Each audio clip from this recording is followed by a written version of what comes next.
Mendel's second law is the law of segregation. What does this law of segregation conveys? It conveys two alleles controlling each character maintain identity in the organism, but during the formation of gametes by meiosis, move apart due to separation of the homologous chromosomes, so that each gamete receives only one allele of each character on random basis. So what does this statement means, we will discuss step by step. So let me first recall, when we were studying law of dominance, we have discussed that only the dominant allele is going to express.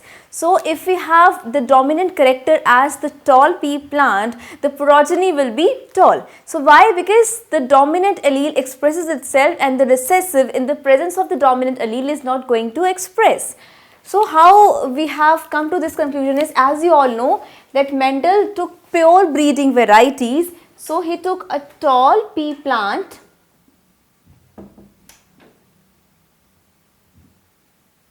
it's a true breeding, or you can say pure breeding tall pea plant, and a dwarf pea plant. Dwarf means plant with short height. Okay, so what he did, Mendel took tall pea plant and a dwarf pea plant and he crossed pure breeding tall pea plant with pure breeding dwarf pea plant. And what did he observed after this cross? He observed that the progeny was tall. It was like one of the parents, it was not showing any character of another parent.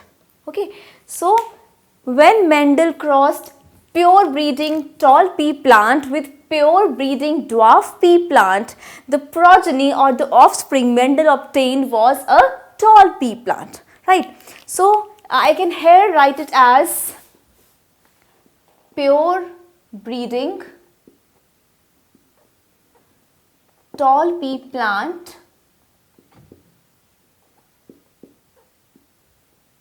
and it was crossed with what? With pure breeding dwarf pea plant. So you can here write pure breeding dwarf pea plant.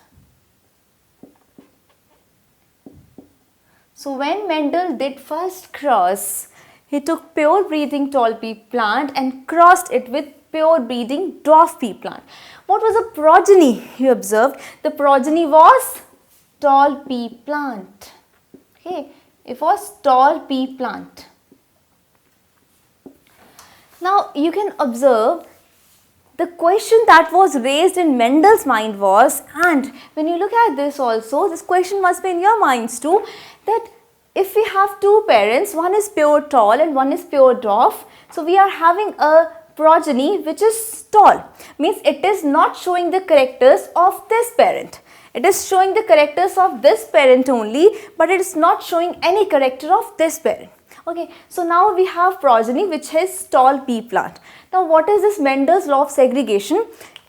He says that when we have gametes, okay, we have a pair of alleles, we have two alleles controlling each character maintain identity in the organism, but during the formation of gametes by meiosis move apart due to separation of the homologous chromosomes, so that each gamete receives only one allele of each character on random basis.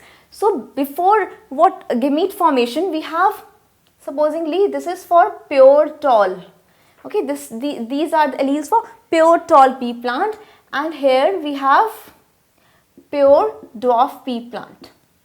Okay, since this tall characteristic is dominant, because when we got the first progeny, it was tall, means this parent's character was present here. This means the tallness characteristic is the dominant characteristic. So the dominant character is written as uppercase letter. So we have capital T means uppercase T and uppercase T, and for recessive, for the dwarfness, we have lowercase t and lowercase t. Since these are available in pairs, so during gamete formation, what happens? Supposingly, I just color it out differently. For example, it's a blue black tea and it's a black tea, and here I have a green tea and a black tea here. So what is going to happen when the gametes will be formed? They are going to segregate. This pair is going to segregate. How? We'll be having segregated alleles like this, and then we have the black one, then we have a green one, it is a recessive gene, and then again a black one. So what is going to happen during gamete formation? These are going to segregate or separate into individually. So what is going to this statement convey? Two alleles controlling each character, maintain identity in the organism. But during the formation of gametes, gametes are what? Gametes are haploid, means they are going to have the half number of chromosomes. So during the formation of gametes by meiosis, move apart due to separation of the homologous chromosomes. They move apart due to separation of the homologous chromosomes, so that each gamete receives only one allele of each character on random basis. So here you can make out that when these alleles are segregated, they separate during meiosis, we have only one allele of each character on random basis. From what? From those homologous chromosomes. I hope, do you remember what are homologous chromosomes? When this is paired, for example, we have a homologous chromosome, okay, we have like this. So what is going to happen? This pair of chromosomes will be termed as homologous chromosomes when they are going to encode, they have a segment of the same gene on the same locus. So this pair will be known as homologous chromosomes. Why? Because both of them encode for the same gene segment, same characteristic trait. For example, if this is for the height, this is also for the height of the plant.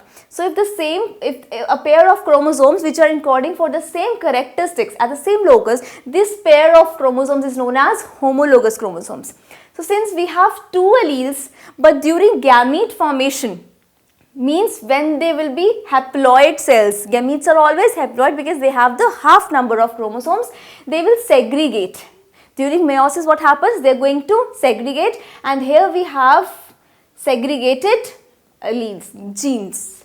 So now this is the result of meiosis, during which gametes are formed and haploid cells are there, which have half the number of chromosomes. So two alleles controlling each character maintain identity in the organism, but during the formation of gametes by meiosis, move apart. They are going to segregate or they are going to separate from the homologous chromosome, so that each gamete receives only one allele of each character on random basis. So let us recall what happens during meiosis. Before meiosis, supposedly we talk about this one. We have a cell and this is parent 1, supposingly. We are talking about parent 1. This is parent 1, this is parent 2. Let's talk about parent 1 first. We have this is for tallness, this is capital T, this is capital T. What happens? First of all, there is replication. We have replication in which we'll have like this structures,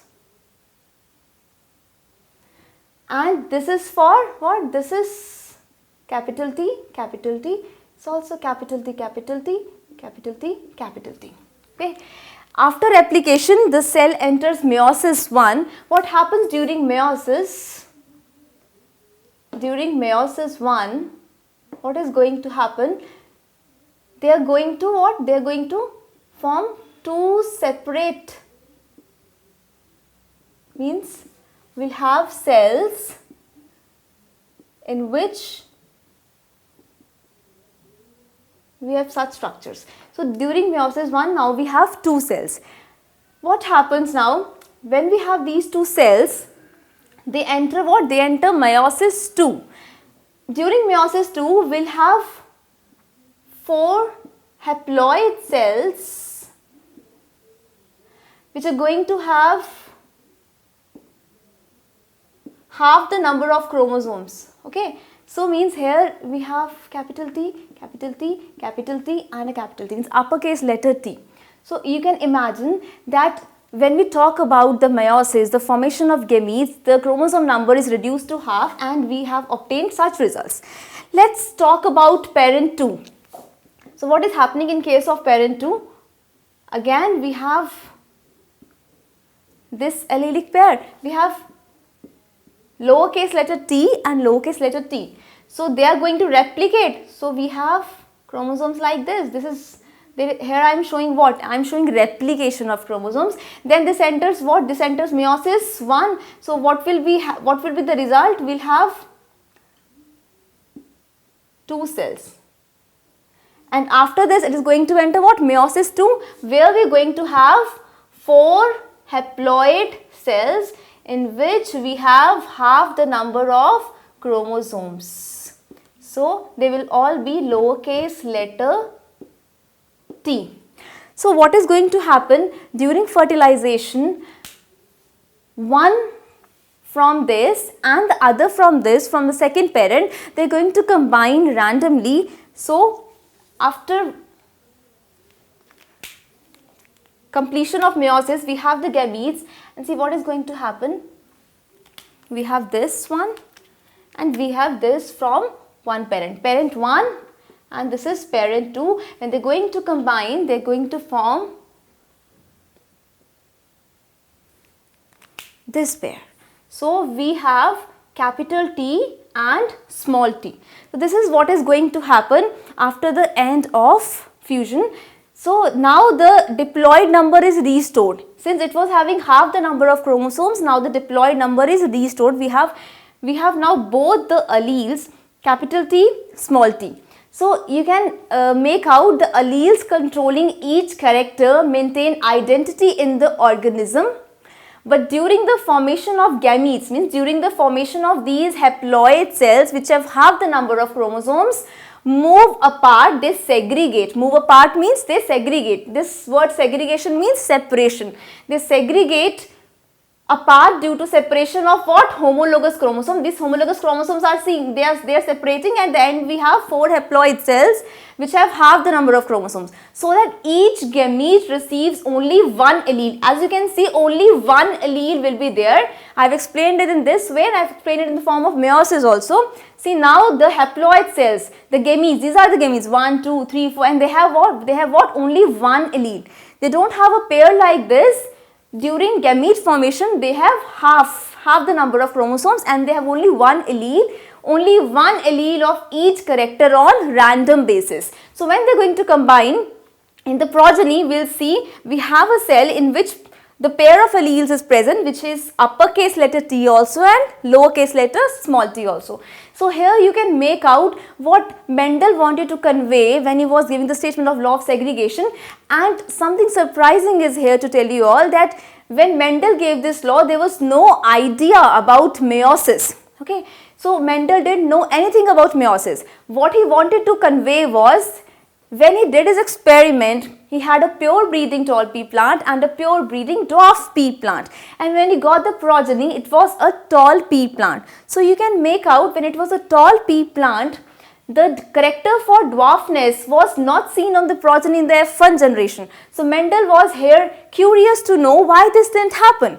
So he gave a hypothesis, then he gave a statement that in case of alleles, 2 alleles which control each character, means there is a pair of alleles which control each character. For example, for tallness, we have alleles uppercase letter T for pure breeding tall pea plant, and a lowercase letter t and a lowercase letter t means a pair of alleles, 2 alleles for pure breeding dwarf pea plant. But during meiosis, during gamete formation, he says that they segregate, they separate. So they separate and now each gamete receives only one allele. So these are the 4 gametes you see, and they are going to receive only one allele of each character on random basis. So I have explained this on the basis of meiosis also. You know that first of all the chromosomes are replicated and they enter meiosis 1 and we have 2 cells, okay. So these are all capital T, capital T, capital T, capital T. But during meiosis 2, gamete formation is there and we have 4 haploid cells in which you can see the chromosome number is reduced to half and we have only one allele per gamete, only one allele per gamete. Similar is the case with parent 2, and when the alleles from parent 1 from the gametes and alleles from parent 2 from the gametes, they combine, we have a progeny which has 2 alleles, one from parent 1 and the other from parent 2. So it is capital T, small t, and the progeny is going to be tall. Why? Because this character, the tallness, the character shown by the uppercase letter is dominant over the recessive one. That is why the progeny obtained was tall.